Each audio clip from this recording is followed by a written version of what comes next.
Sa harap ng daan-daang investors sa Makati, itinuro ng asawa kong si Ramon ang babaeng nakakapit sa braso niya.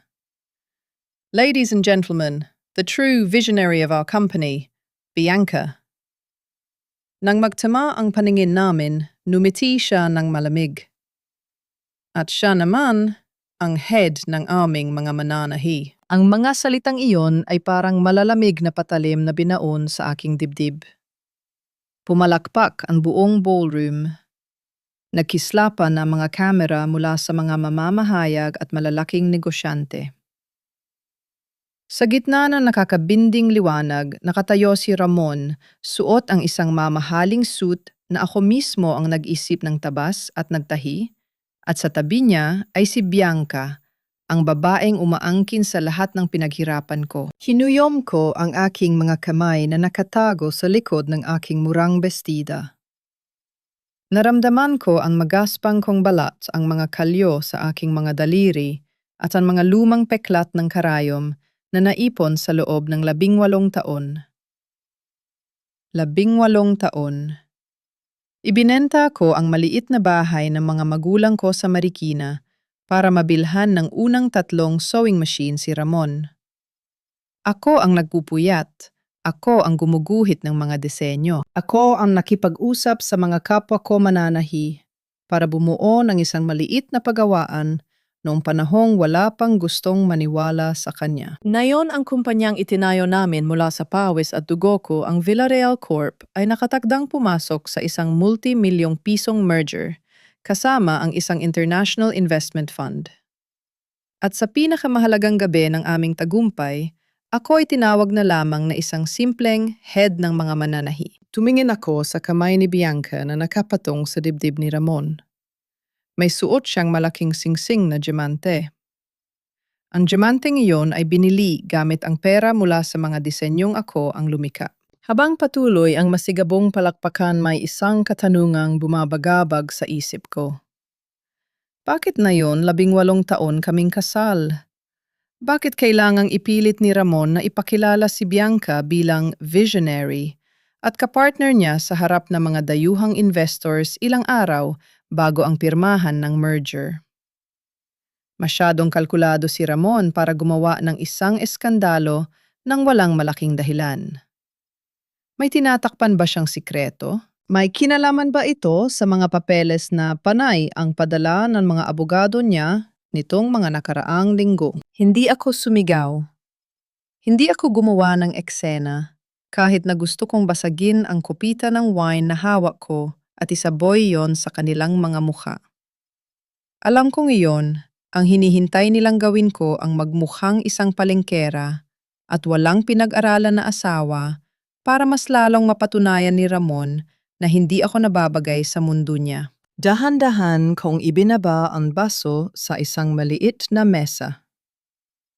Itinaas ko ang aking noo, tinalikuran ang entablado at naglakad palabas ng Grand Ballroom.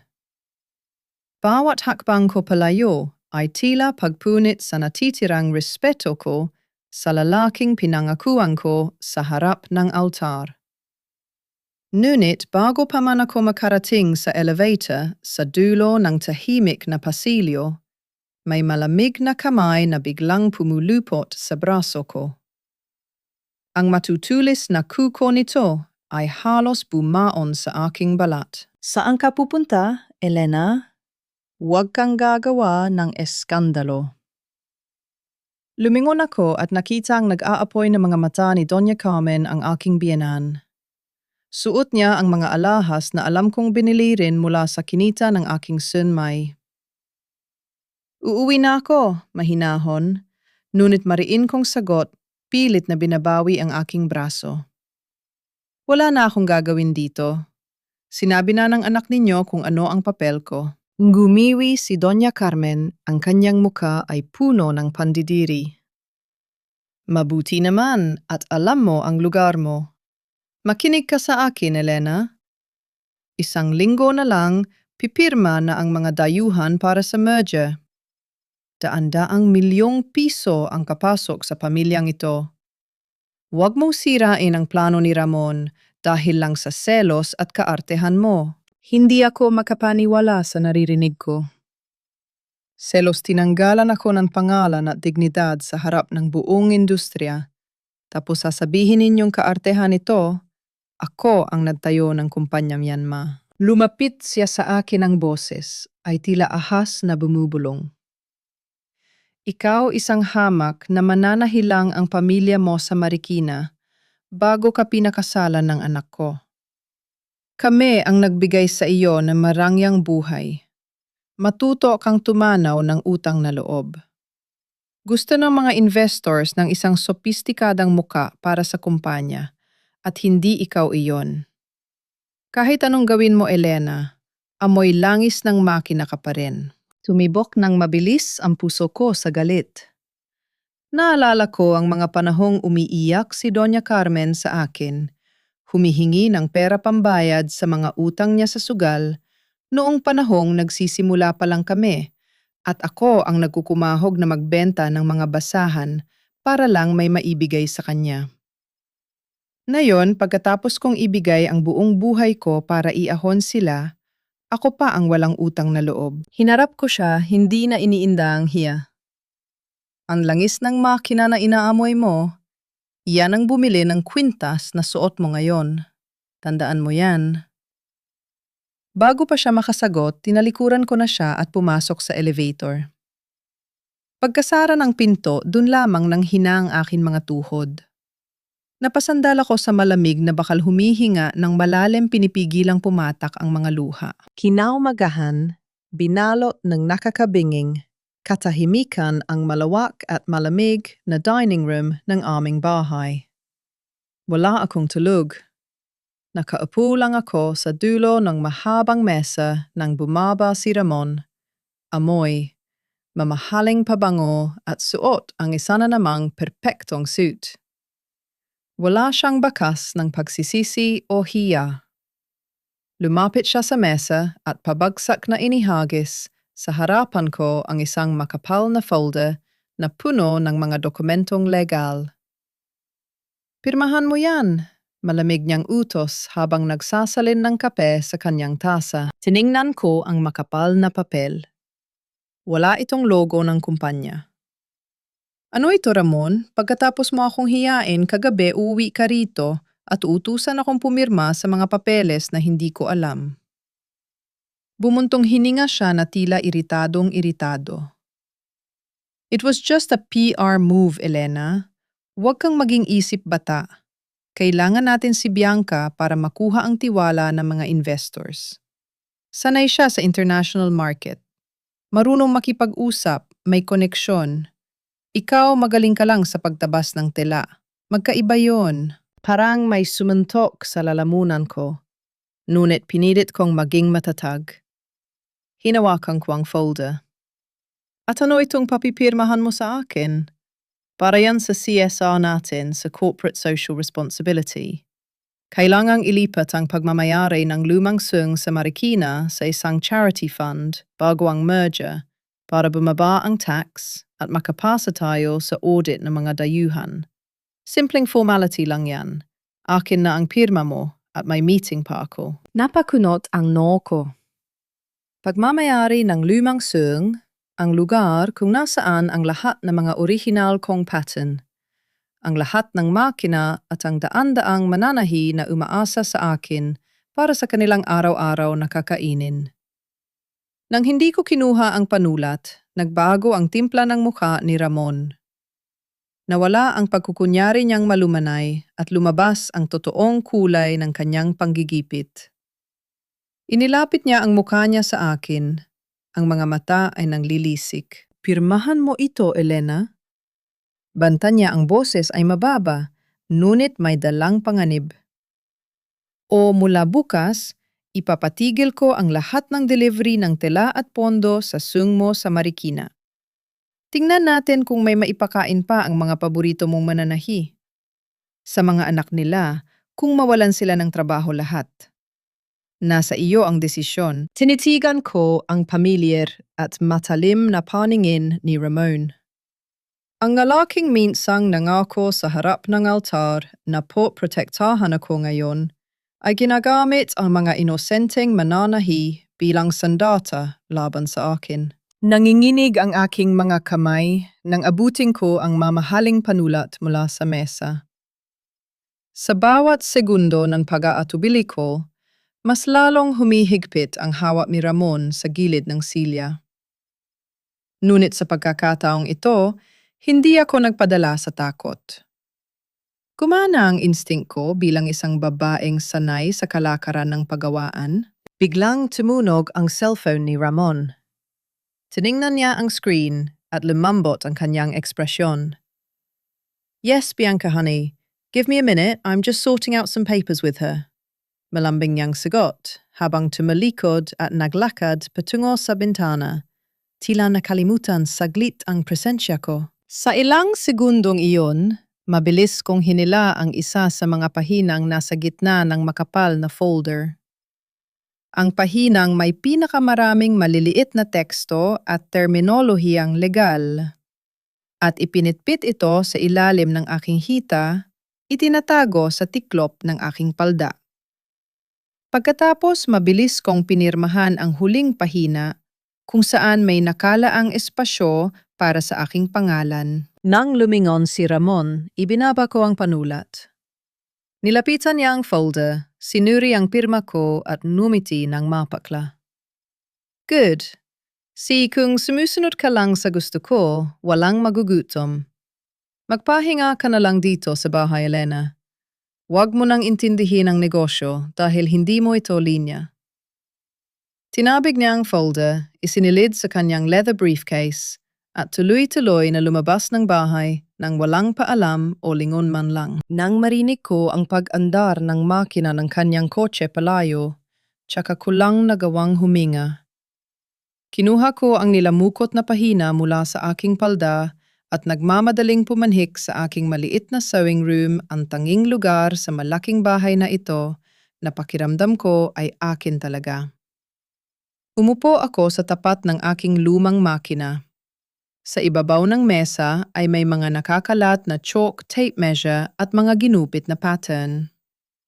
Pinuksan ko ang ilaw at dahan-dahang ininat ang nakatuping papel. Karamihan sa mga nakasulat ay malalalim na terminolohiyang legal sa Ingles. Deed of assignment. Intellectual property rights. Irrevocable transfer.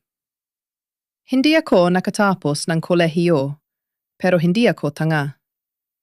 May isang pangalan na paulit-ulit na nakalimbag sa dokumentong iyon, Bianca. Nanlamig ang buong katawan ko.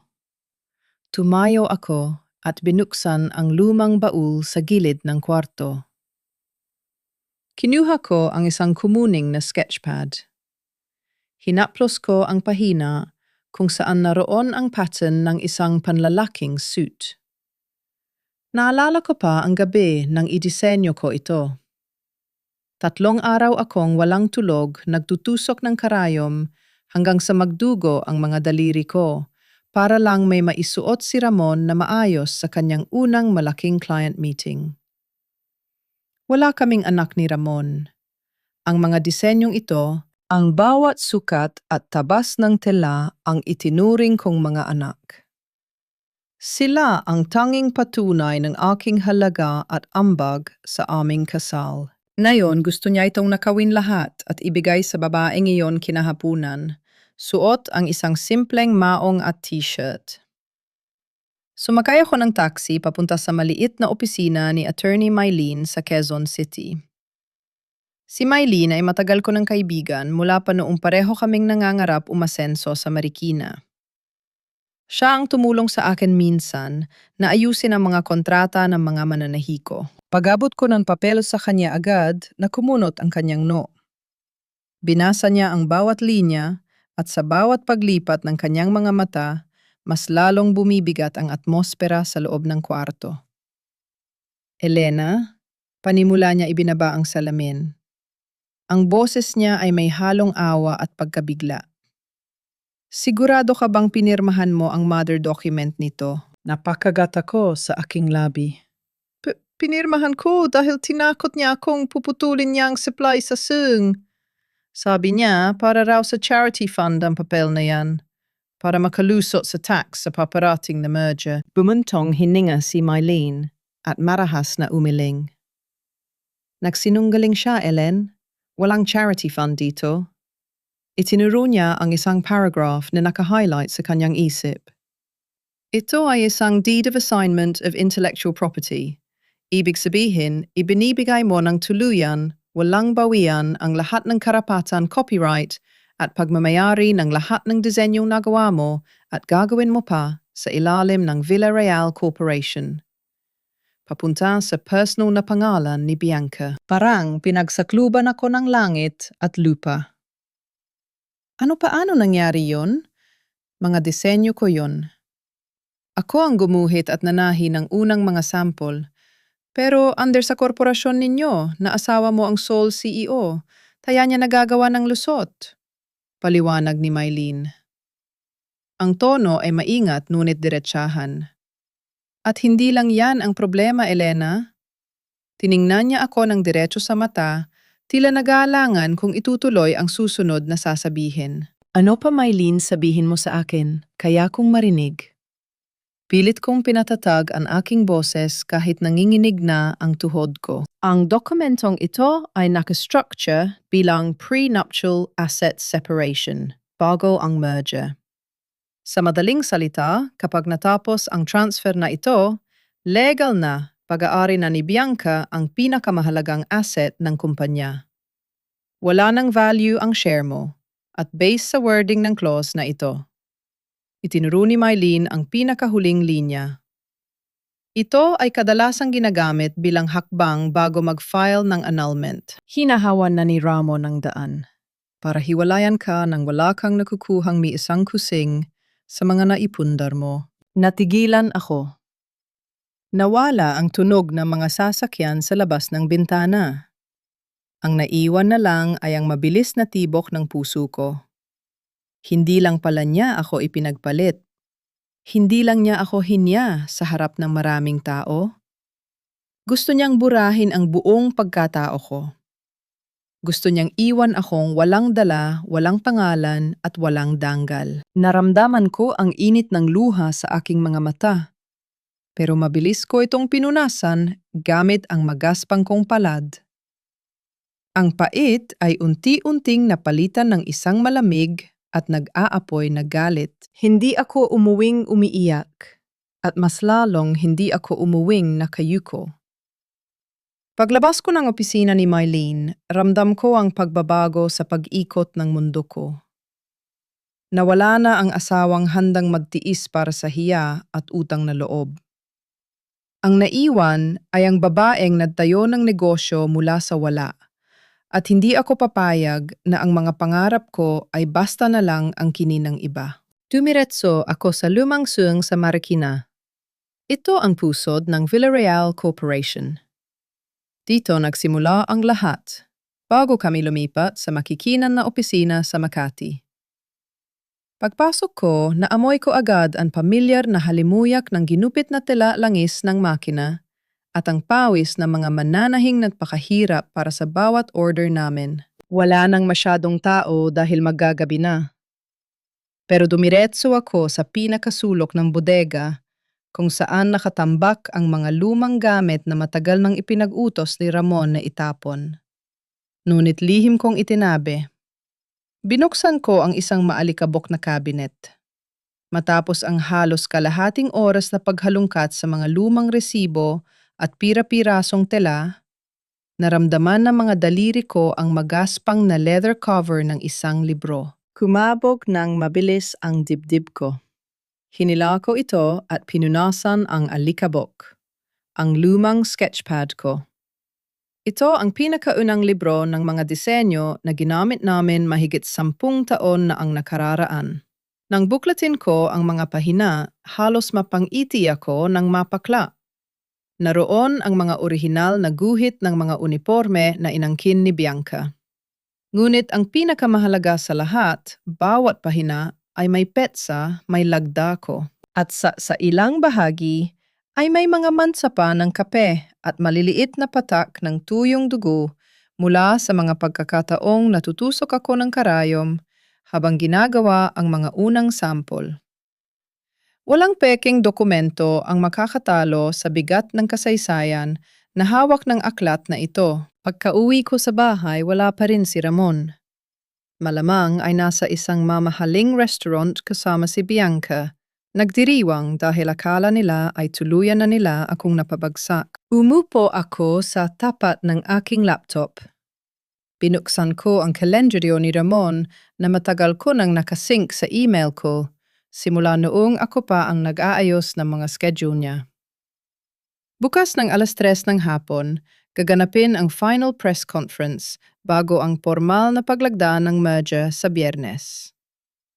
Dadalo ang lahat ng media partners, ang mga executive ng investment fund, at syempre ang visionary na si Bianca. Nanginginig ang mga daliri ko habang nagtatype ako ng isang email. Nilakip ko ang mga malinaw na litrato ng lumang sketchpad, pati na rin ang mga resibo ng mga telang binili ko gamit ang sarili kong pera mula sa pagbenta ng bahay ng mga magulang ko.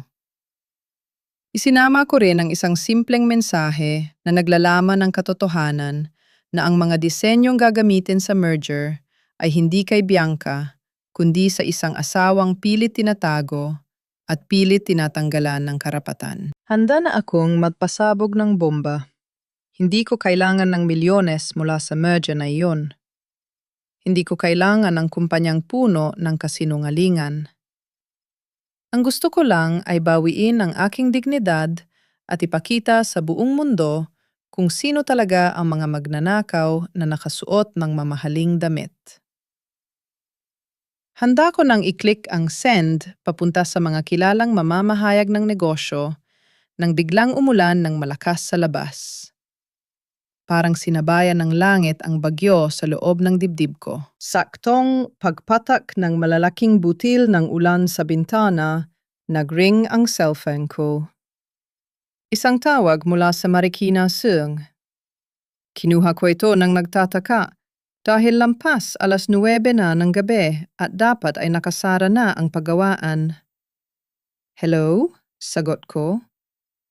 Sa kabilang linya, narinig ko ang pamilyar at garalgal na boses. Elena, nasaan ka? Parang awa mo na, pumunta ka rito. Si Tita Flor. Siya ang pinakamatandang mananahi sa Sung, ang unang taong nagtiwala at sumama sa akin nung panahong nag-uumpisa pa lang kami.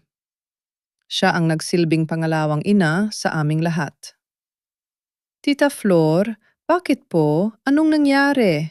Umiiyak po ba kayo? Nag-aalalang tanong ko. Mabilis kong isinara ang laptop at kinuha ang susi ng kotse.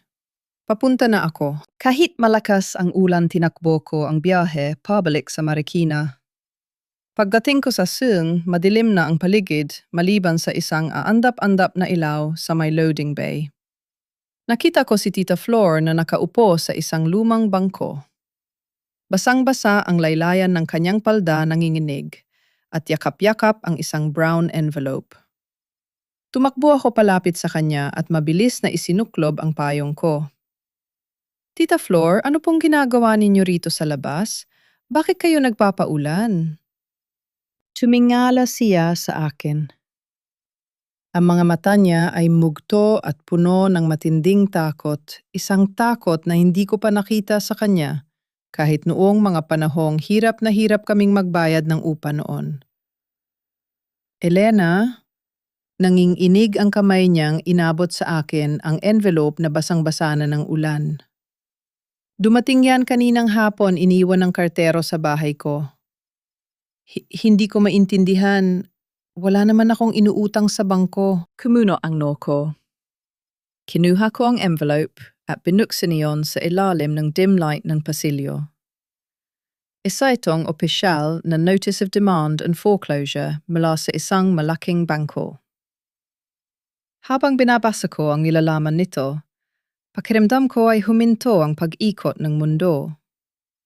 Tita Flor, bulong ko hindi makapaniwala sa nakikita ng mga mata ko. Nakapangalan kay Tita Flor ang isang loan guarantee na nagkakahalaga ng 7 milyong piso.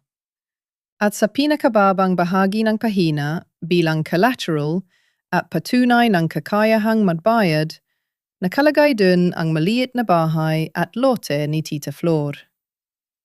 Kung hindi mababayaran ang buong halaga sa loob ng 30 araw, kukunin ng bangko ang kanyang bahay. Paano nangyari ito? Nanginginig kong tanong. Saan nanggaling ang utang na ito? Humagulgol si Tita Flor na pakapit sa aking braso. Hindi ko alam, Elena. Wala akong pinipirmahang ganyan. Ang huli ko lang pinirmahan ay yung ibinigay ni Sir Ramon nung 1 taon. Yung makapal na papel na sabi niya ay para daw sa tulong medikal at pabahay natin mula sa kumpanya. Pinapirma niya kaming lahat. Bumagsak ang balikat ko. Biglang nagdugtong-dugtong ang lahat ng piraso sa isip ko. Hindi lang basta papel ng charity ang ipinapipirma ni Ramon sa akin kaninang umaga. At hindi lang simpleng tulong medikal ang ipinapirma niya sa mga mananahi noong 1 taon. Tumingin ako sa paligid sa mga tahimik na makina sa loob ng suwang. Lahat, ibig ninyong sabihin, lahat ng mananahi natin dito pinapirma niya sa papel na yon. Tumango si Tita Flor, patuloy na umiiyak. Kaming lahat, Elena. May dumating din daw na sulat kay Aling Nena at kay Marites kanina. Ano nang gagawin namin? Makukulong ba kami? Kukunin ba nila ang bahay namin? Paano na ang mga apo ko? Parang may malamig na tubig na ibinuhos sa buong pagkatao ko.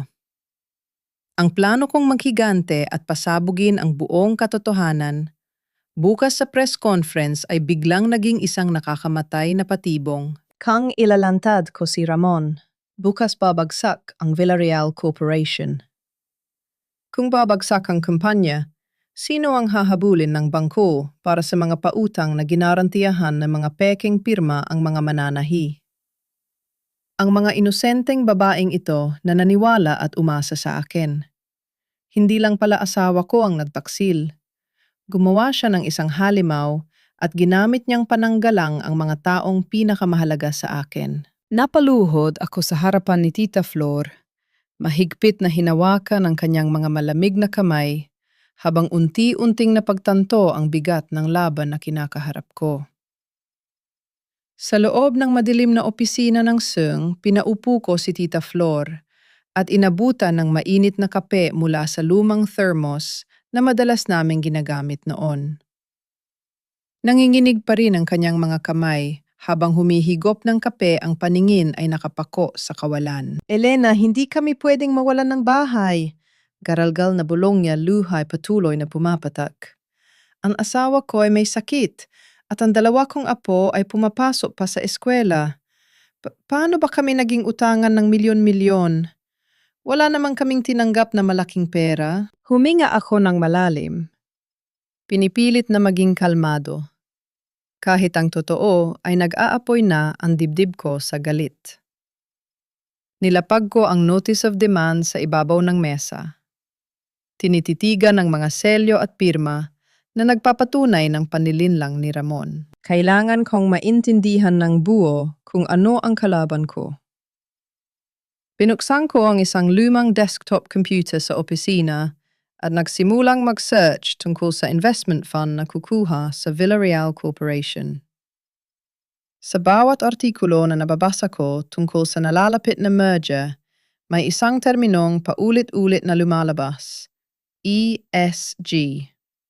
Environmental, Social, and Governance. Isang pamantayan sa pagnenegosyo kung saan kailangan ng patunay na ang kumpanya ay may malasakit sa kalikasan at patas na tinatrato ang mga manggagawa, fair trade. Doon ko nakita ang larawan ni Ramon na kang-iti habang may hawak na plaque. Ang caption, Villarreal Corporation recognized for empowering local weavers and seamstresses through fair trade initiatives. Napapikit ako ng mariin. Unti-unting luminaw ang buong larawan. Hindi lang ako ang minakawan niya ng mga disenyo at karapatan. Ninakaw din niya ang pagkakakilanlan ng daan-daang mananahi sa Marikina. Ginawa niyang pay ng mga pirma nila para magmukhang legal ang kanyang mga loan at para makakuha ng sertipikasyon bilang isang kumpanyang may fair trade.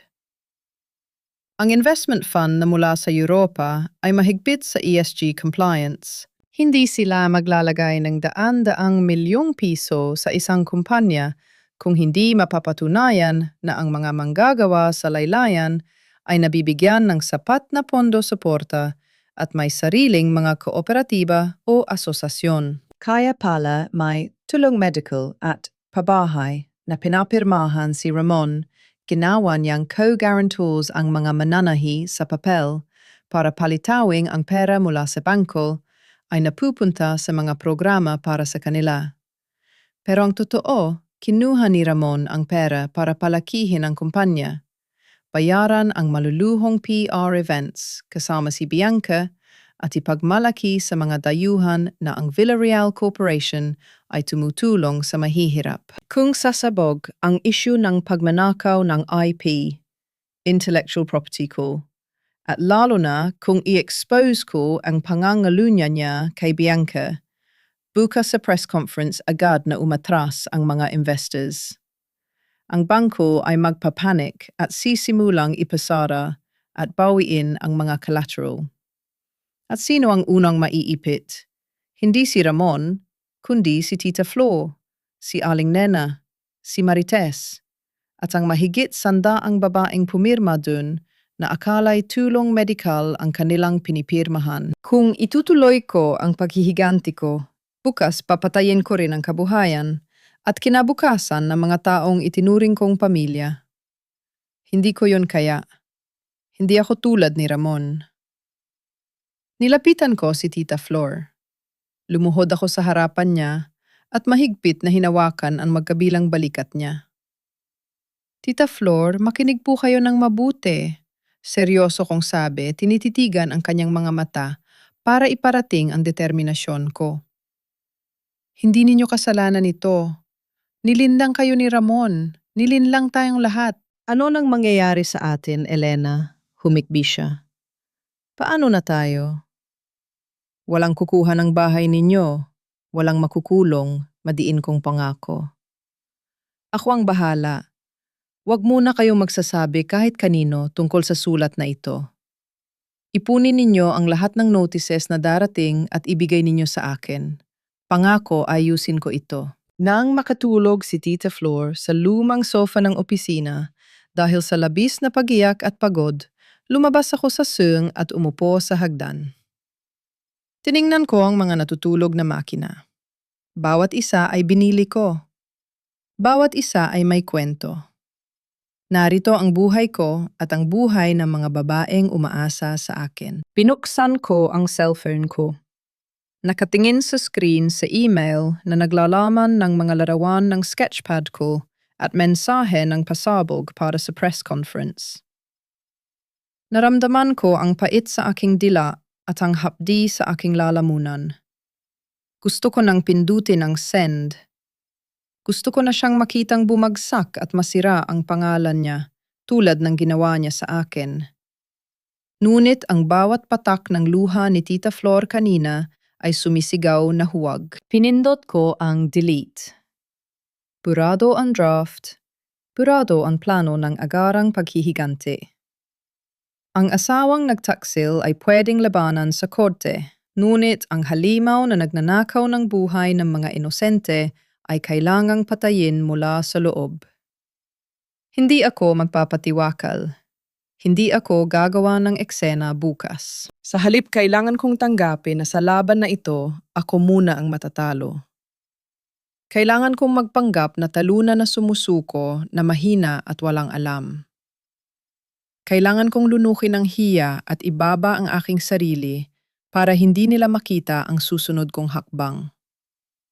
Kailangan kong bawiin ang kumpanyang ito hindi sa pamamagitan ng paggawa ng iskandalo, kundi sa paggamit ng sarili nilang kasinungalingan para isabit sila. Kinaumagahan, maaga akong umuwi sa bahay. Naabutan ko si Ramon na nagkakape habang inaayos ni Doña Carmen ang necktie nito. Nag-uusap sila tungkol sa pag-reserve ng private dinner kasama ang mga executives mula sa Europa pagkatapos ng presscon mamaya. Pagpasok ko agad na nagbago ang timpla ng kanilang mukha. Tiningnan ako ni Doña Carmen nang may halong panlilibak. Oh, nandito na pala ang asawa. Mabuti naman at hindi ka na nagwawala. Sarkastikong puna ng biyenan ko. Hindi ko siya sinagot. Lumapit ako ng dahan-dahan sa mesa, inilapag ang folder na iniwan ni Ramon kahapon. Ang folder na naglalaman ng deed of assignment ng aking mga disenyo pabor kay Bianca. Sumimangot si Ramon. Akala ko ba nagkakaintindihan na tayo kahapon? Ano yan? Huwag mo akong subukan, Elena. May presscon ako ngayon. Walang emosyong tinulak ko ang folder, palapit sa kanya. Pinirmahan ko na. Natigilan si Ramon. Binuksan niya ang folder, tiningnan ang huling pahina, at doon na nakita niya ang malinaw kong pirma. Tumaas ang kilay niya, ang galit ay napalitan ng isang mapagmataas na ngiti. Good. Mabuti naman at nakapag-isip ka na ng tama.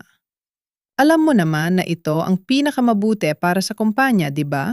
Anya habang tinatapik ang balikat ko. Gusto kong mandiri. Gusto kong iwasan ang kamay niya. Ngunit nanatili akong nakatayo, nakayuko ang ulo. Wala na akong pakialam sa mga disenyo, mahina akong sinabi. Huwag mo lang puputulin ang pondo ng suwang. Yun lang ang hiling ko. Tumawa ng mahina si Doña Carmen.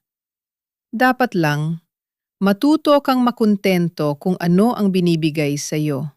Habang masaya silang naghahanda para sa kanilang tagumpay, tahimik akong humakbang paatras. Iniisip nila na nakuha na nila ang lahat.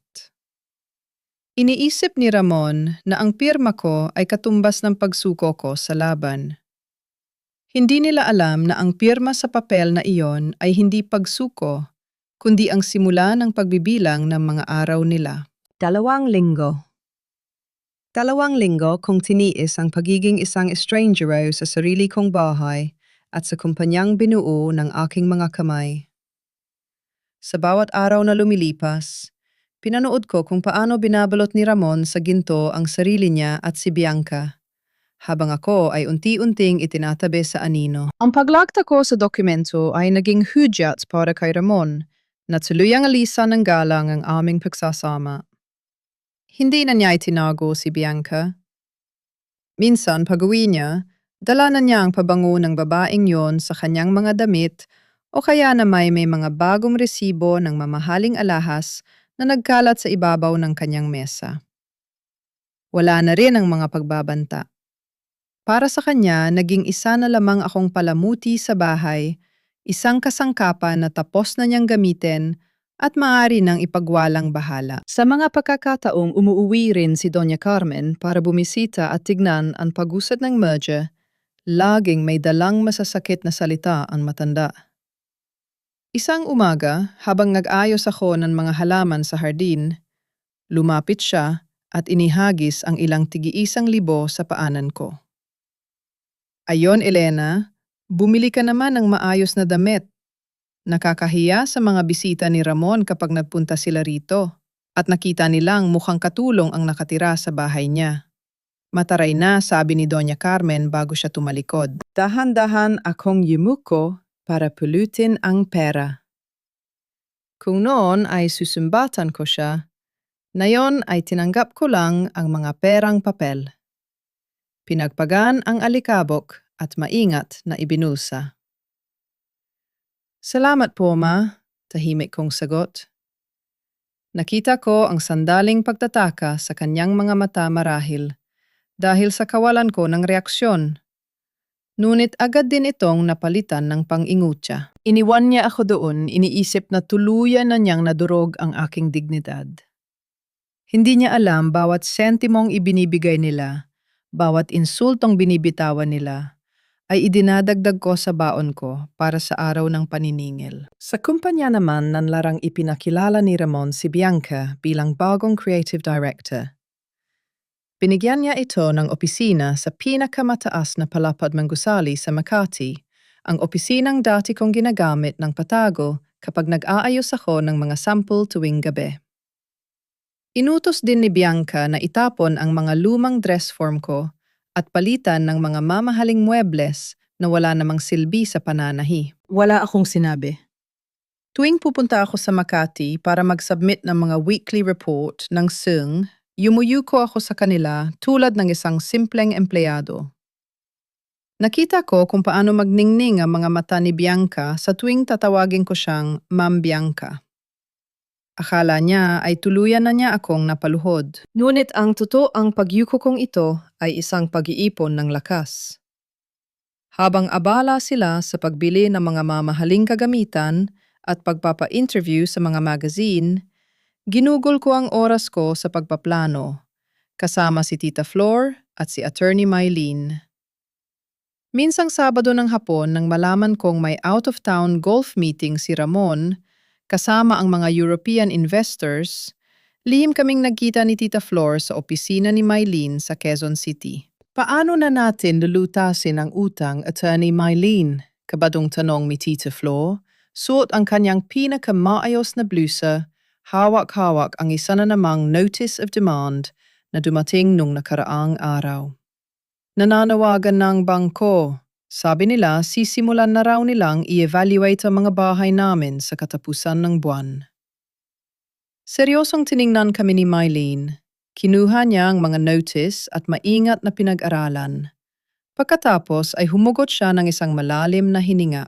May isang paraan para i-invalidate o mapawalang bisa ang mga loan na ito. Panimula ni Mylene at sa unang pagkakataon, mula nang malaman namin ang problema, nakakita ako ng pag-asa. Pero hindi ito madali. Lumapit ako at ipinatong ang mga siko sa mesa. Ano yon, Mylene? Kahit ano gagawin ko? Ang mga loan na ito ay ginawa sa ilalim ng premise na ang mga mananahi ay co-guarantors bilang mga individual na benepisyaryo ng Villarreal Corporation. Pero base sa batas ng Cooperative Code of the Philippines at ilang guidelines sa microfinance, kung ang mga mananahi ay hindi lang simpleng empleyado, kundi kasapi ng isang rehistradong heptaksa cooperative, at ang utang ay ginawa ng walang formal board resolution mula sa kooperatiba nila, magiging void ang pirma nila. Napakunot ang noo ko. Pero Mylene, hindi naman kami kooperatiba.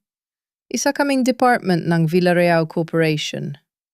Ako lang ang nagmamanage, pero pag-aari ni Ramon ang negosyo. Tumango si Mylene.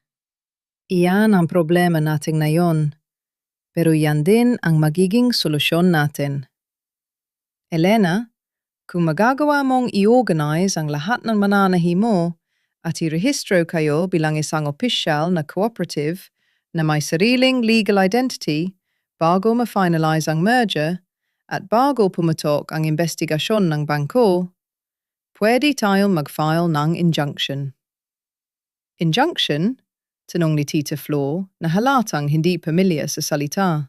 Ibig sabihin po, Tita Flor, pipigilan natin ang bangko na kunin ang mga bahay ninyo at ililipat natin ang buong bigat ng utang kay Ramon Villarreal, paliwanag ni Mylene. Sasabihin natin na ang mga pirma ninyo ay nakuha sa pamamagitan ng pandaraya at hindi ninyo ito inauthorized bilang isang rehistradong grupo. Tumingin sa akin si Mylene, seryosong-seryoso. Pero Elena, kailangan mo ang pirma ng hindi bababa sa 50% ng mga mananahi para mabuo ang cooperative. At kailangan nyo ng pera para sa paid-up capital. At ang pinakamahirap sa lahat, kailangan itong gawin ng palihim para hindi malaman ni Ramon. Bumalis ang pintig ng puso ko. Isang heptaksa. Isang grupo kung saan hindi natauhan o alipin ng Villarreal Corp ang mga mananahi, kundi sila mismo ang may-ari ng kanilang trabaho. Iyon din ang eksaktong hinahanap ng mga European investors sa ilalim ng ESG, isang fair trade organization kung saan ang mga manggagawa ay may boses at may-ari ng negosyo. May pera ako para sa capital.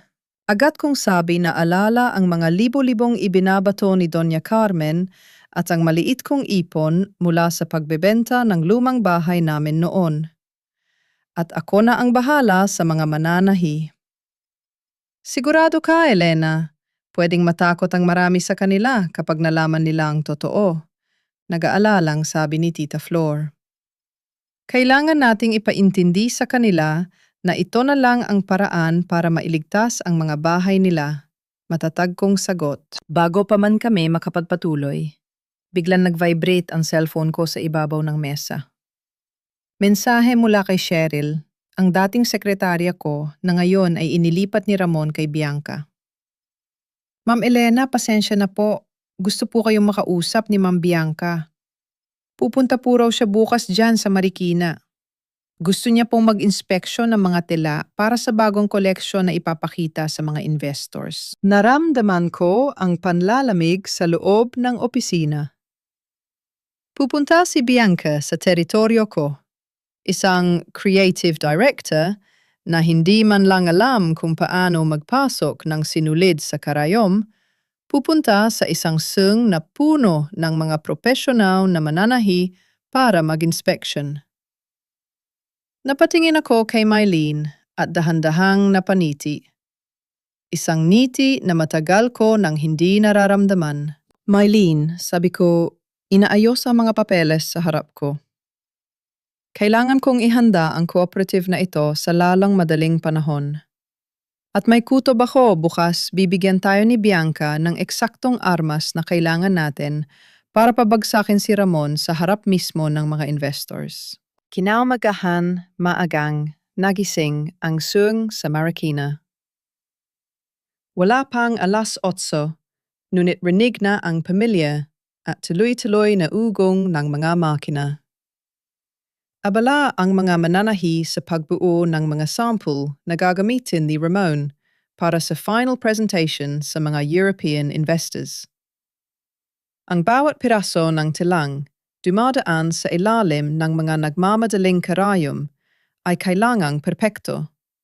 Wala kasing puwang ang pagkakamali kapag daan-daang milyong piso ang nakataya. Nakasuot ako ng lumang apron, nag-aayos ng mga patterns sa malaking cutting table, nang marinig ko ang ugong ng isang marangyang sasakyan sa labas. Tumigil ang ilan sa mga makina. Nakatinginan ang mga mananahi. Bumukas ang pinto at pumasok si Bianca. Suot ang isang puting silk blouse, fitted na pantalon, at stilettos na paniguradong hindi bababa sa 50,000 ang halaga. Bawat hakbang niya sa sementadong sahig ay lumilika ng matalim na tunog umaalingaw-ngaw sa tahimik na zung. Sa likod niya ay si Cheryl, na mukhang balisa bit-bit ang mga clipboard at iPad. Agad na napaniwi si Bianca, pilit na pinapaypayan ang sarili gamit ang kanyang kamay. My God, Cheryl. Wala man lang bang matinong aircon dito amoy? Pawis at... Ano ba yang naamoy ko? Binalot po yan, Ma'am Bianca. Sagot ni Tita Flor mula sa kanyang pwesto. Itinuturo ang mga nakabalot sa dahon ng saging na baon ng mga mananahi sa gilid. Tanghalian po namin, mas lalong nandiri si Bianca. Tapon niyo yan. We are preparing for international investors, tapos amoy bagoong ang production area natin. How primitive. Hindi umimik ang mga mananahi, pero ramdam ko ang bigat ng tensyon. Yumuko ako at lumapit kay Bianca. Ma'am Bianca, good morning po. Ano pong maitutulong namin sa inspection ninyo? Tiningnan niya ako mula ulo hanggang paa, ang kanyang mga mata ay puno ng panghahamak. Elena, nasaan ang mga sample para sa Lumina collection? The investors want to see the final output tomorrow. Dinala ko siya sa rack kung saan nakasabit ang 3 magagarbong coat na ginawa mula sa pinong pinya fiber at silk, mga disenyong inabot ako ng linggo para ma-perfect Pero nakapangalan na ngayon kay Bianca. Hinawakan niya ang tela, ngunit padabog itong binitiwan. What is this? Bakit ang tigas ng pakakabagsak sa balikat? Hindi ba kayo marunong sumunod sa sketch ko? Napalunok ako. Ma'am, ang pinya fiber po ay sadyang matigas kung ihahambing sa silk. Ginawa po namin ang lahat ng technique sa pag-interface para lumambot. Pero iyon na po ang pinakamaayos na hulma kapag ginamit ang tilang yan, tulad ng hiningi ninyo sa design. Hiningi ko ako ang creative director dito, Elena. Sigaw niya. Hindi na pinipigilan ang boses, kaya napatingin ang lahat ng tao sa amin. Kung hindi nyo kayang gawin ang gusto ko, ibig sabihin lang ay palpak kayo. You people are just glorified factory workers. I demand excellence, not excuses. Lumapit si Marites, isa sa mga batang mananahi na siyang gumawa ng balikat ng coat. Nanginginig ang kamay niya. Ma'am, pasensya na po. Pwede po nating subukang bawasan ang interface sa loob para lumambot pero mawawala po ang form ng coat. Hinarap ni Bianca si Marites at mabilis na hinablot ang gunting sa mesa. Bago pa kami makapag-react, kinupit niya ang braso ng coat. Napasigaw si Marites at napasinghap ang mga mananahi. 3 araw na pinagpuyatan ang coat na iyon. Ayan ngayon. Wala na itong form. Ulitin ninyo to at siguraduhin ninyong tama ang pagbagsak ng balikat bukas. Inihagis ni Bianca ang coat sa mukha ni Marites. Ang bobo nyo naman kaya, hindi kayo umaasenso, puro kayo reklamo. Hindi ko nakinaya. Nakita ko ang pag-iyak ni Marites at ang panggigigil ni Tita Flor na handa ng sumugod. Umabante ako, hinarangan si Bianca bago pa man siya makapanakit pa ng iba. Sobra na po kayo, Ma'am Bianca, matigas kong sabi. Pilit pa rin kinakalma ang boses para hindi tuluyang sumabog ang gulo. Lahat dito nagtatrabaho ng tapat. Kung may mali sa sample, pwede ninyong ipaliwanag kung paano aayusin. Kayo po ang creative director. Siguro naman alam ninyo kung anong klaseng cut ang kailangan para sa pinya fiber. Tila natigilan si Bianca sa tanong ko. Namula ang kanyang mukha hindi dahil sa galit, kundi sa pagkataranta. Ano? I don't need to explain technical details to you. I'm the visionary here. Sinamantala ko ang kanyang pag-aalinlangan. Dahan-dahan kong inabot sa kanya ang isang chalk at itinuro ang cutting table kung saan nakalatag ang isang bagong piraso ng pinya fiber. Sa loob ng bulsa ng apron ko, pinindot ko ang record button sa aking cellphone. Sige po, Ma'am Bianca. Kung ganong pakita ninyo po sa amin, mapaghamong, sabi ko umaatras ng kaunti para bigyan siya ng espasyo. Paano po namin babawasan ang interface nang hindi nawawala ang foam? I-drawing ninyo po sana sa tela ang cut na gusto ninyo. Katahimikan. Halos marinig ko ang tibok ng puso ng lahat ng tao sa loob ng Zoom. Tumingin si Bianca sa chalk sa tela at pagkatapos ay sa akin. Ang kanyang mga kamay ay nanatiling nakapulupot sa isa't isa. Hindi alam kung ano ang gagawin. Bilang isang creative director, dapat ay kayang-kaya niyang gumawa ng simpleng pattern adjustment.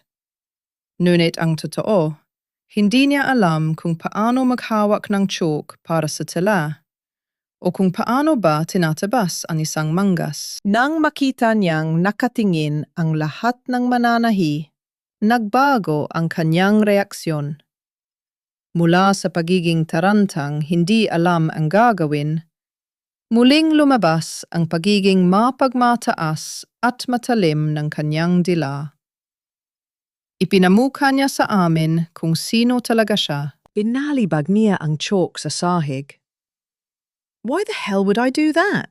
Pasigaw niyang sabi, ang boses niya ay malinaw na nare-record sa cellphone ko.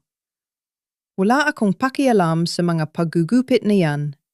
Hindi ako nag-aral sa abroad at naging creative director para lang maghawak ng chalk at maging kasing dungis ninyo. Hindi ako marunong manahi at hindi ko kailangang matuto. Trabaho ko ang humarap sa camera at sa mga VIPs. Kayo, mga putik lang kayo sa ilalim ng sapatos ko.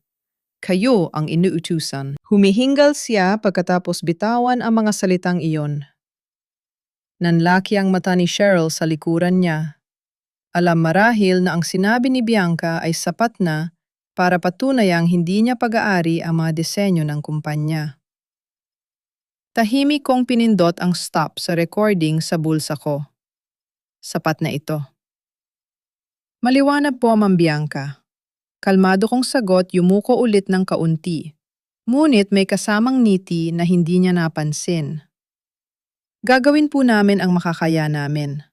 Pwede na po kayong umalis. Tiningnan niya ako ng masama bago siya padabog na umalis, sinundan ng namumutlang si Cheryl.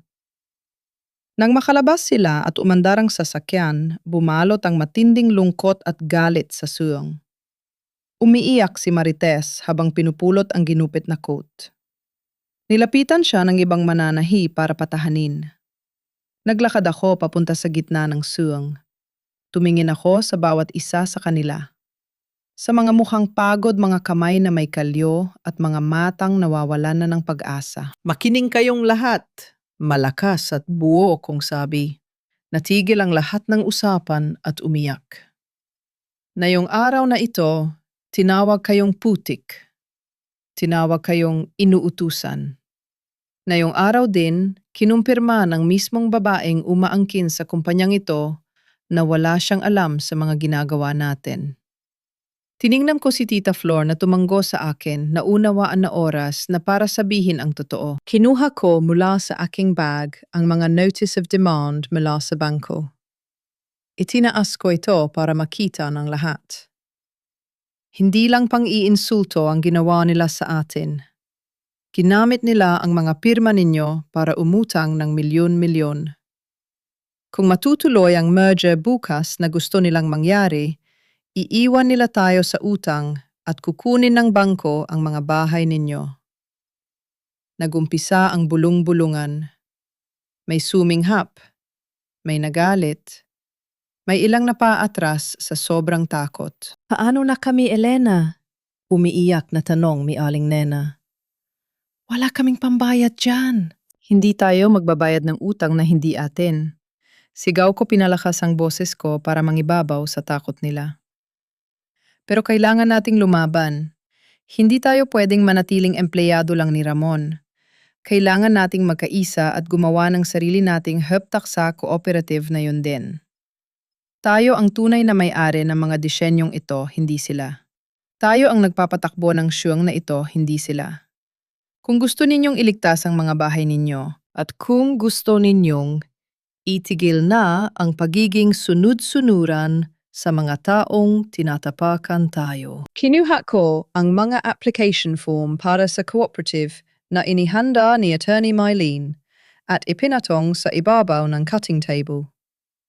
Pumirma kayo at ipapakita natin kay Ramon at sa buong mundo bukas kung ano ang nangyayari kapag nagalit ang mga taong nasa laylayan. Naging napakatahimik ng suong.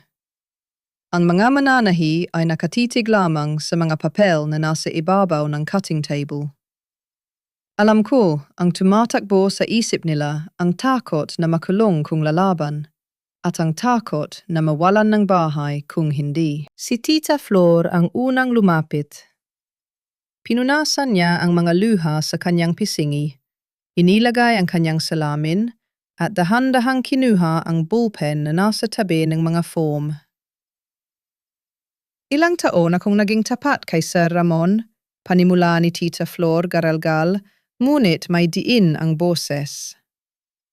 Akala ko dahil nagpapakapagod ako, makikita niya ang halaga ko. Pero hindi. Ginamit niya lang tayo para mas yumaman siya at iwan tayong nakabaon sa utang. Hindi na ako papayag na ang apo ko ang magbayad ng kasalanan nila. Inilapat niya ang ballpen sa papel at pumirma ng mariin. Tayo'y mga mananahi. Sanay tayong mag-ayos ng mga punit na damit. Oras na para ayusin natin ang sarili nating buhay. Pagkatapos ni Tita Flor, sumunod si Marites ang batang mananahi na umiiyak kanina dahil sa ginawang panghihiya ni Bianca. Kahit nanginginig ang kamay, isinulat niya ang kanyang pangalan. Pagkatapos isa-isa nang lumapit ang iba. Si Aling Nena, si Rosa, si Jocelyn, hanggang sa napuno ang mga pahina ng pirma. 75% ng buong tauhan ng SUNG ang nagdesisyong lumaban. Nabuo na namin ang opisyal na listahan ng Marikina Seamstresses Cooperative. Kinuha ko ang mga papel at niyakap ng mahigpit. Ito na ang armas namin. Salamat sa inyo, naiiyak kong sabi habang tinitingnan sila. Ngayong gabi, hindi tayo gagawa ng mga sampol para bukas. Magpahinga kayo. Iipunin ninyo ang lakas ninyo. Dahil bukas, kapag dumating ang mga dayuhan para sa audit nila, magugulat sila sa bubungad sa kanila. Pagka-uwi ko sa bahay, sinalubong ako ng isang hindi inaasahang bisita. Nakaupo si Doña Carmen sa living room, humihigop ng tsaa habang nanonood ng balita tungkol sa pag-arangkada ng shares ng Villarreal Corporation. Nang marinig niya ang pagsara ng pinto, lumingon siya. Iba ang tingin niya ngayon, hindi lang basta pangiinsulto, kundi may kasamang mali siya at bangta. Saan ka nang galing, Elena? Tanong niya. Hindi na siya nagpapanggap na maging sibil. Sabi ni Bianca, nakita ka raw niyang nagtataray sa SUNG kanina. Nasa trabaho po ako, ma. Maikling sagot ko, pilit na iniiwasan ang matalim niyang paningin, habang naglalakad papunta sa hagdan. Kailangan kong itago ang bag ko kung saan nakalagay ang mga dokumento ng cooperative. Pero bago pa man ako makahakbang sa unang baetang nagsalita siya nang may malamig na boses. Alam ko kung anong ginagawa mo, Elena. May kaibigan akong nakakita sa iyo at sa matandang mananahi na pumasok sa opisina ng isang abogado sa Quezon City. Nanlamig ang buong katawan ko. Huminto ako. Unti-unting lumingon kay Doña Carmen. Tumayo siya at lumapit sa akin. Bawat hakbang niya ay parang paddikdik ng pako. Huwag mo akong gawing tanga. Gusto mong bawiin ang EP? Gusto mong sabotahiin ang merger bukas?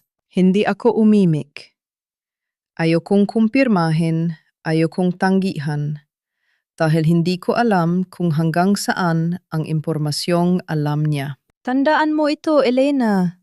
Bulong niya nang makalapit siya. Mahigpit niyang hinawakan ang braso ko, kasing higpit noong gabing hiniya ako ni Ramon sa Makati.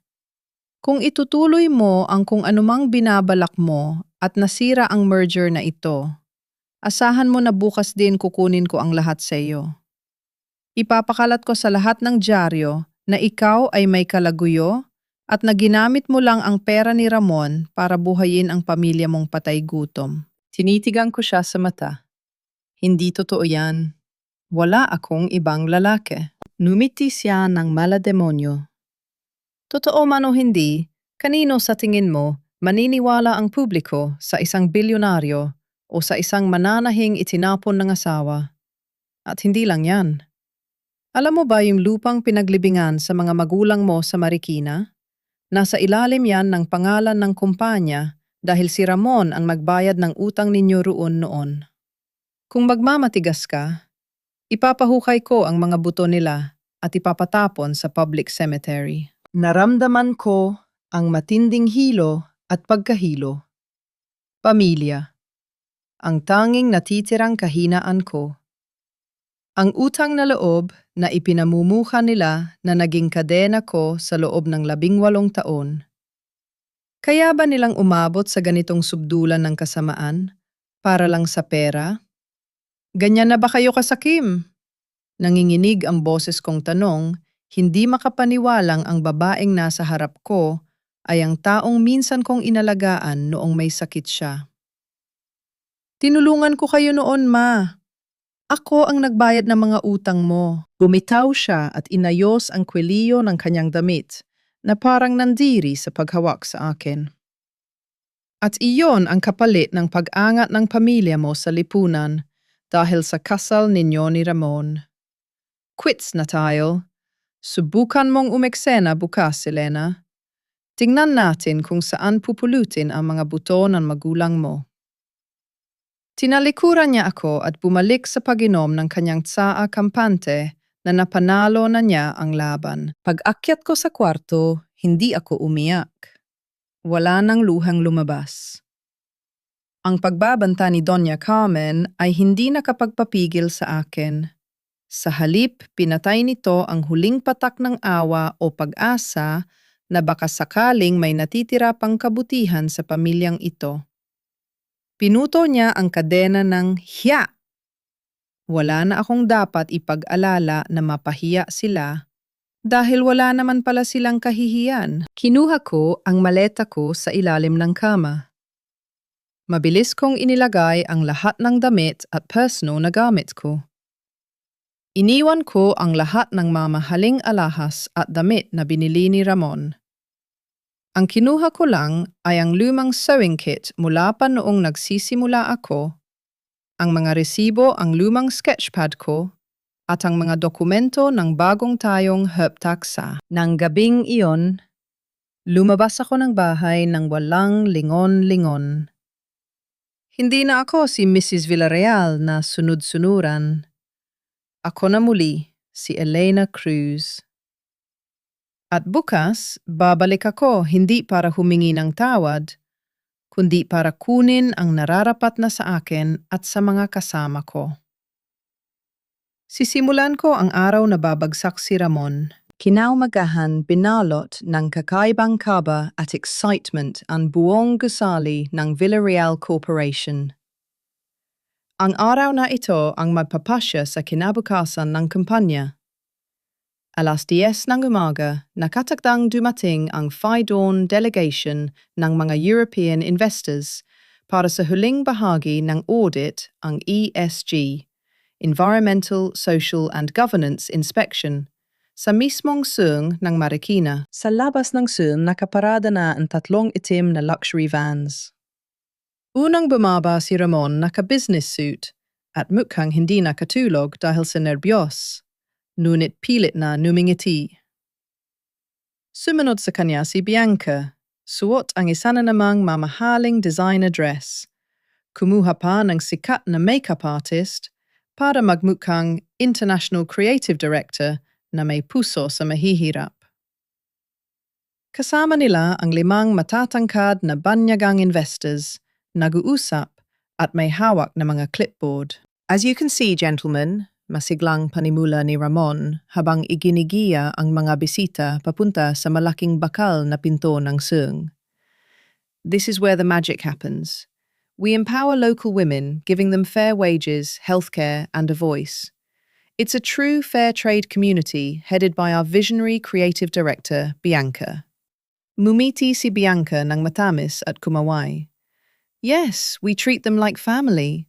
We work hand in hand to produce the finest garments. Ngunit nang buksan ni Ramon ang pinto ng sung, nawala ang matamis na ngiti ni Bianca. Nahinto sa pagsasalita si Ramon. Sa halip na marinig ang ugong ng daan-daang makina, ang salubong ng mga nagmamadaling mananahi at ang amoy ng kape, isang nakakabinging katahimikan ang bumalot sa malawak na espasyo. Walang telang ginugupit. Walang makinang umaandar. Ang lahat ng mananahi, mahigit 100 babae na pinangangunahan ni Tita Flor, ay nakatayo ng tuwid sa likod ng mga makina. Nakahalukip-kip sila. Ang kanilang mga mukha ay seryoso, walang bahid ng takot, at higit sa lahat, wala silang ginagawang kahit anong sampol para sa Lumnia Collection. Nasa pinakaharap nila ako. Suot ko ang simpleng puting polo at maong nakatayo sa tabi ng malaking cutting table, kung nasaan nakalatag ang hindi patapos na pinya coat na sinira ni Bianca kahapon. Kumanot ang noon ng head ng Faidwan na si Mr. Henderson. Mr. Villarreal, I thought we were going to observe the production process. Why is everything stopped? Is there a strike? Pinagpawisan ng malapot si Ramon. Nagugulumehanan siyang tumingin sa akin. Ang mga mata ay nanlilisik, ngunit pilit na ikinukubli sa mga dayuhan. No, Mr. Henderson. Perhaps they are just taking an early break. Let me just talk to our floor supervisor. Mabilis na lumapit sa akin si Ramon. Elena, anong kalokohan ito? Pabulong, ngunit madiin niyang banta hinawakan ang braso ko. Sinusubukan mo ba ako? Sabi ko sa iyo, pirmahan mo yung papel at manahimik ka. Tapos na yon, mag-iinarte ka ng ganito?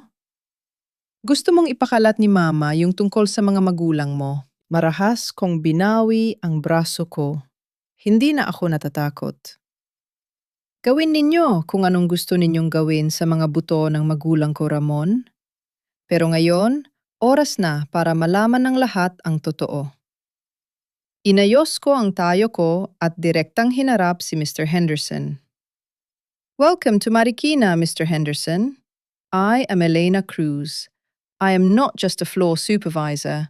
I am the true designer of the Lumnia collection and the founder of this workshop. Nanlaki ang mata ni Bianca.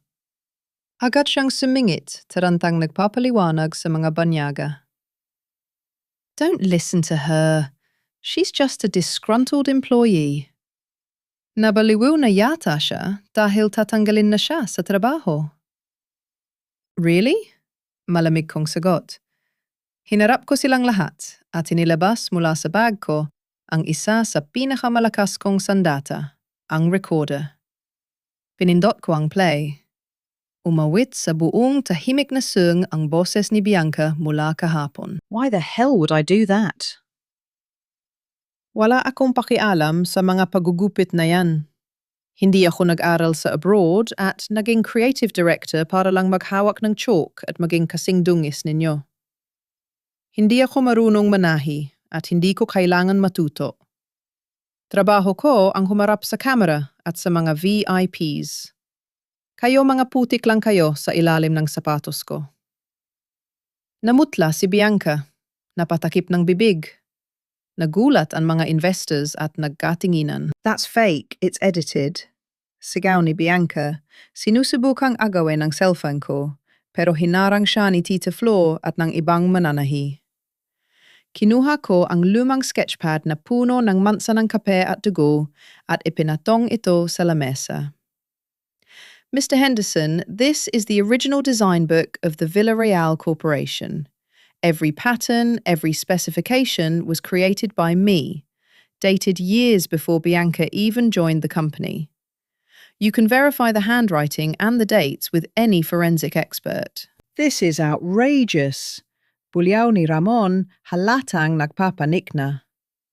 Mr. Henderson, this is an internal domestic dispute. She's my bitter ex-wife trying to ruin the deal. And you are a fraud, Ramon, sagot ko. Dito ko na inilabas ang pinakamalaking pasabog. Kinuha ko ang notice of demand ng bangko at ibinigay kay Mr. Henderson. Mr. Henderson, the Fair Trade certification and community support programs Mr. Villarreal presented to you, they are all lies.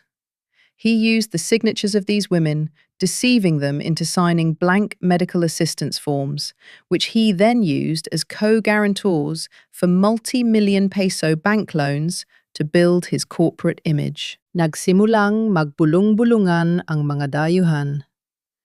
Tiningnan ng maigi ni Mr. Henderson ang papel. Alam ng lahat na sa industriya, mila ang ESG fraud o pandoloko sa labor standards ay isang napakalaking krimen na pwedeng magpabagsak sa anumang investment fund. Is this true, Mr. Villarreal? Seryosong tanong ni Mr. Henderson, ang mukha ay tumigas sa galit. Did you forge these women's consent for financial leverage while claiming fair trade? No, she's lying. She's making this up. Pautal-utal na depensa ni Ramon. Ngunit hindi ako nag-iisa. Lumapit si Tita Flor kasunod ang mahigit 100 mananahi.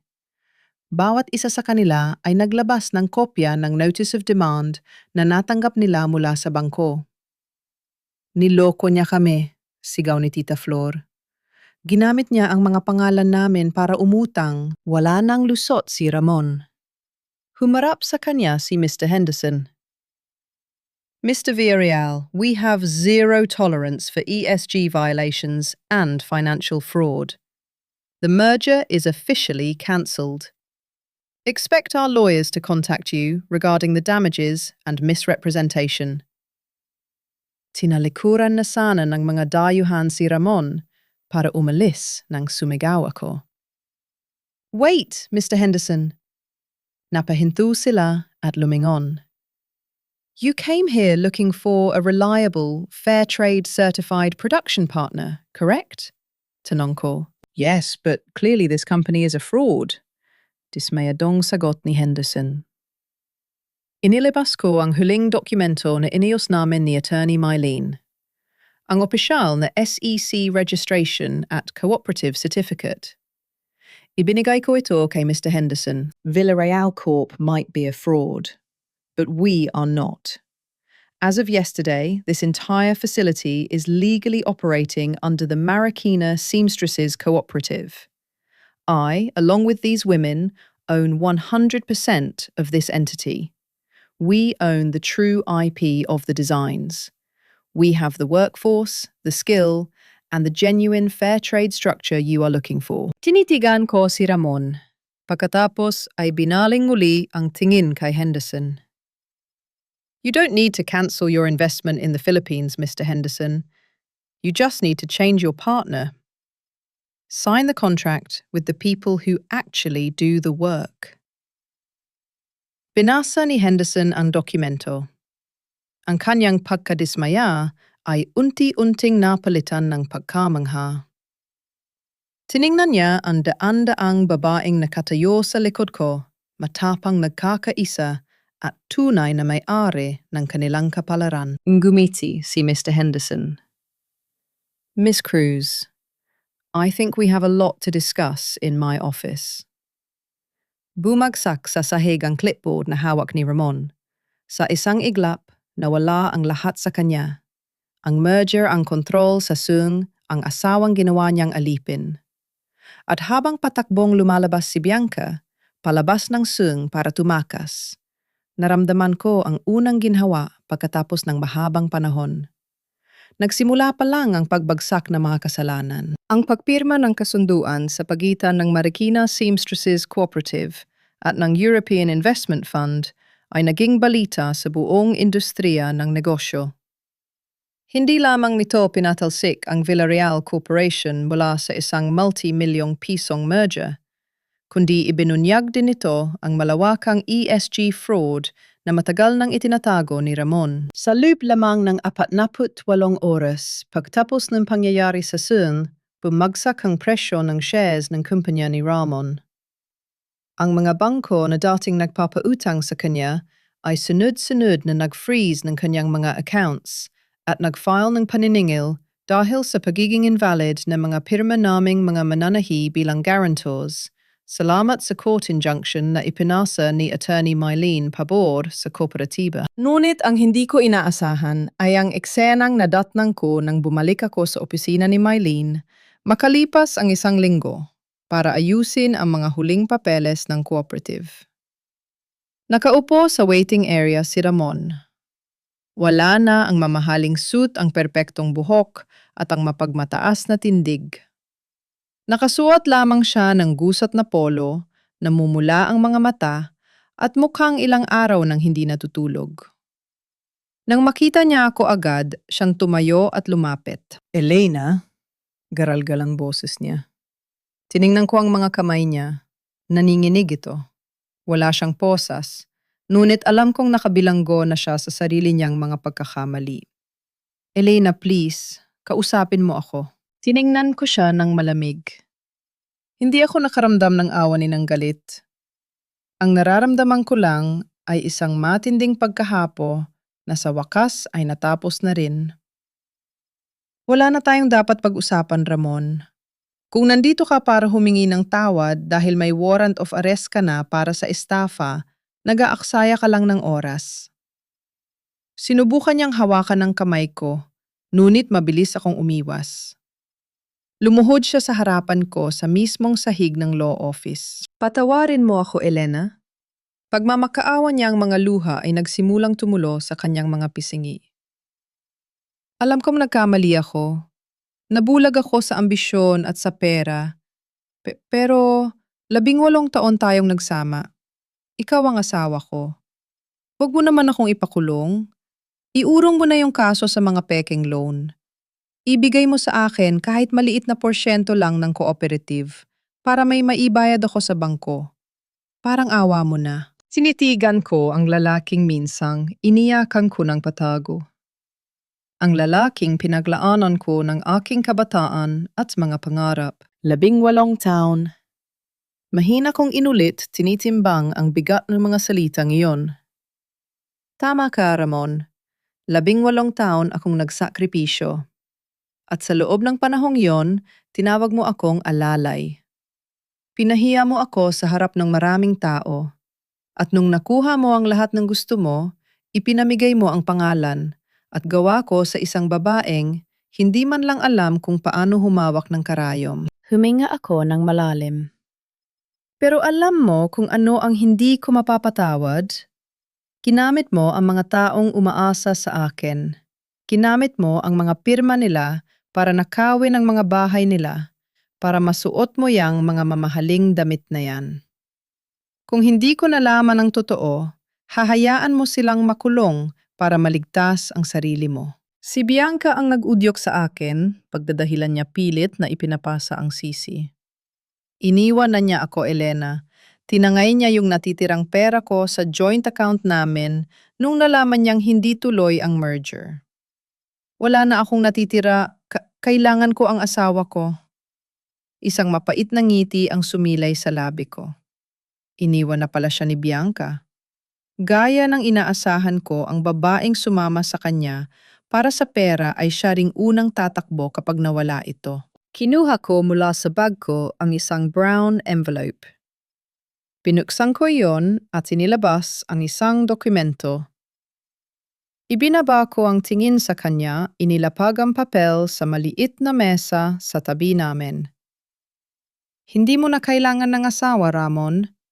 Ang kailangan mo ay isang mabuting abogado, malamig kong sabi.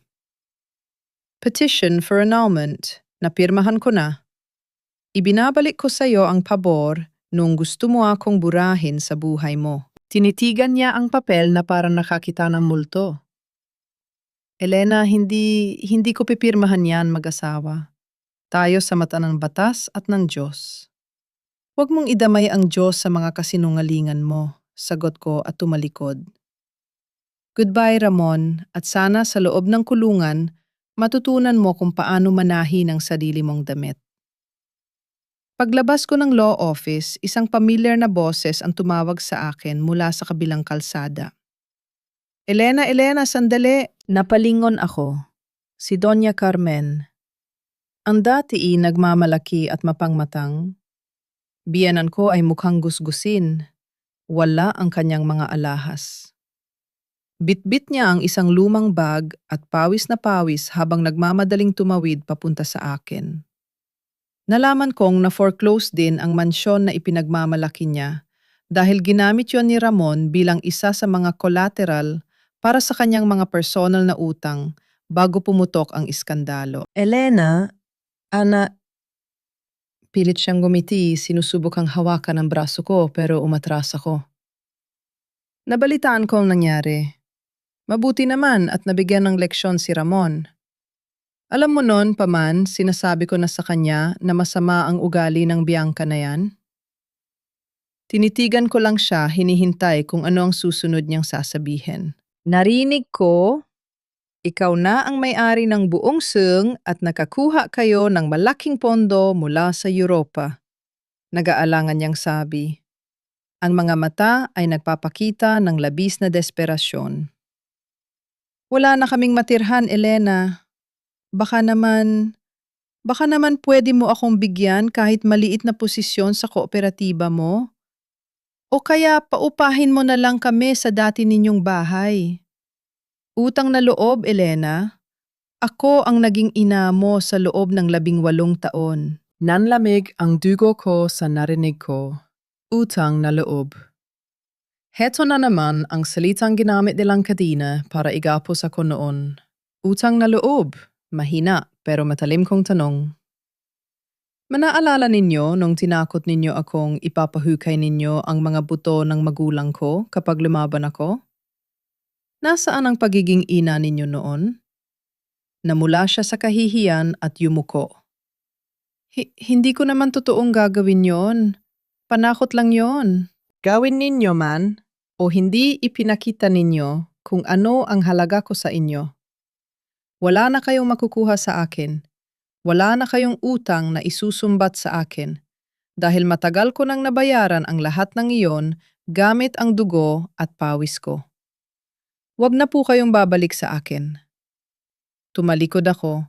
Iniwan siyang nakatayo sa gilid ng kalsada, umiiyak, at isinisigaw ang pangalan ko. Ngunit sa pagkakataong ito, hindi ko na binalikan ang nakaraan. Umuwi ako sa Marikina. Nang makarating ako sa labas ng Seung, nakita ko ang mga mananahi na nag-aayos ng mga bagong shipment ng tela. Nakangiti sila. Si Tita Flor ay abala sa pag-aasikaso ng mga orders, habang si Marites ay masayang natuturo sa mga bagong empleyado ng tamang pagtabas ng pinya fiber. Pumasok ako. Walang nag-utos sa akin. Walang sumigaw. Walang nang alipusta. Umupo ako sa tapat ng aking lumang makina. Pinunasan ko ang ibabaw nito. Kinuha ko ang isang malinis na piraso ng tela at ang paborito kong chalk.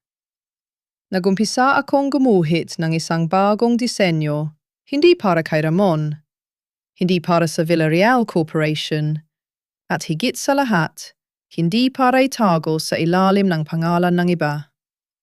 Ito ay para sa akin, para kay Elena Cruz, at para sa lahat ng mga babaeng naniwalang kahit gaano karaming beses masugatan ng karayom, palaging may pagkakataong magtahi ng bagong simula. Sa paglipas ng mga buwan, ang Marikina Seamstresses Cooperative ay hindi lang basta naging isang matagumpay na negosyo. Ito ay naging isang kanlungan. Ang mga dating takot na mananahi ay isa-isang nakatapos sa pagbabayad ng kanilang mga utang sa bangko. Ang mga bahay na muntik na nilang mawala ay kanila ng pagmamay-ari ng buo. Sa loob ng aking opisina, nakaupo ako sa tapat ng bintana habang pinagmamasdan ng mga bata sa labas. Ang mga apo ni na Tita Flor na nakakapag-aral na sa maayos na eskwelahan. Elena, may bisita ka sa labas? Pukaw ni Tita Flor sa atensyon ko. May meeting hindi maipaliwanag. Sabi niya gusto ka raw niyang makita. Mukhang importante. Tumayo ako at naglakad patungo sa reception area. Doon nakatayo ang isang lalaki. Hindi siya si Ramon at lalong hindi siya isa sa mga taong pilit na umagaw sa buhay ko. Siya ay si Architect Julian, ang lalaking tumulong sa amin na i-renovate ang Suung para maging isang world-class facility noong nagsisimula pa lang ang cooperative. Si Julian ang isa sa mga taong hindi tumingin sa akin bilang isang asawa ng CEO o isang mananahe. Nakita niya ako bilang isang babaeng may paninindigan. Elena, bati niya may hawak na isang bouquet ng mga bulaklak na gawa sa tela, isang disenyo na ako mismo ang gumawa para sa unang koleksyon ng cooperative. Nabalitaan ko ang tagumpay ng inyong international launch sa Paris. Binabati kita. Hindi lang ikaw ang nagtagumpay. Binago mo ang buhay ng maraming tao rito sa Marikina. Ngumiti ako. Ang meeting ito ay hindi na pagod o puno ng pait. Salamat, Julian. Pero hindi lang ako ang gumawa nito. Kami ito. Kaming lahat. Alam ko, sagot niya habang dahan-dahang lumalapit. Kaya naman gusto kong itanong, magbubukas ang isang gallery para sa mga lokal na sining. Gusto kitang yayain. Hindi bilang boss, hindi bilang business partner, kundi bilang si Elena. Tumigil ang tibok ng puso ko. Sa loob ng mahabang panahon, ang pag-ibig ay naging kasing kahulugan ng pagsasakripisyo, panlilinlang at pagkakulong. Ngunit sa titig ni Julian, nakita ko ang isang bagay na matagal ko nang kinalimutan, ang paggalang sa aking pagkatao. Hindi ko alam kung handa na ba ako, pagtatapat ko. Marami pa akong kailangang ayusin sa sarili ko. Handa ka man o hindi ang mahalaga, ay hindi ka na nakagapos sa nakaraan. Mahinahon niyang sagot. Elena, hindi mo kailangang maging perpekto para maging masaya. Ang kailangan mo lang ay maging totoo. Tumango ako. Sige, papayag ako. Habang palabas kami ng sung, huminto ako saglit sa tapat ng bintana ng aking opisina. Tumingin ako sa refleksyon ko sa salamin. Wala na ang babaeng laging nakayuko. Wala na ang babaeng laging nagtatago ng mga pasa sa braso at ng luha sa mata. Ang nakikita ko ay isang babaeng may ningning sa mga mata, may tapang sa bawat hakbang, at may kalayaang hindi kayang bilhin ng anumang milyon. Mula sa malayo, nakatanggap ako ng balita mula sa abogado. Si Ramon ay hatol na ng hukuman 10 taon na pagkakakulong dahil sa estafa at forgery. Si Bianca naman ay naaresto sa ibang bansa at kasalukuyang sumasailalim sa extradition para harapin ang kanyang sariling mga kaso. Hindi na sila bahagi ng kwento ko. Hindi na sila bahagi ng mundo ko. Sumakay ako sa kotse ni Julian.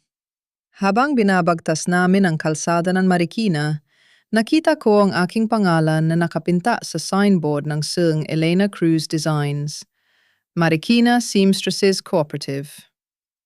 Ang pangalang ito ay hindi na kailangang itago, hindi na kailangang ikahiya. Ito ay pangalan ng isang babaeng dumaan sa apoy na sugatan ng karayom, ngunit sa huli ay nagtagumpay sa pagtatahi ng sarili niyang tadhana. Sa wakas natagpuan ko na ang tunay na kahulugan ng happy ending. Hindi ito tungkol sa lalaking nagmamahal sa iyo. Ito ay tungkol sa sarili mong pagmamahal, sa taong nakikita mo sa salamin, ang taong hindi sumuko, ang taong lumaban, at ang taong ngayon ay malaya na. Tumitingin ako sa labas ng bintana, pinagmamasdan ang paglubog ng araw. Sa bawat pagtahi ko ng mga tela sa bawat disenyo na aking ginagawa, alam ko na ang bawat sugat ko ay naghilom na. At sa bawat pagtahi ko ng bagong bukas, wala na akong kailangang patunayan sa kahit sino. Dahil sa wakas ako ay akin na. At ang buhay ko ay akin na ring buuin sa paraang gusto ko.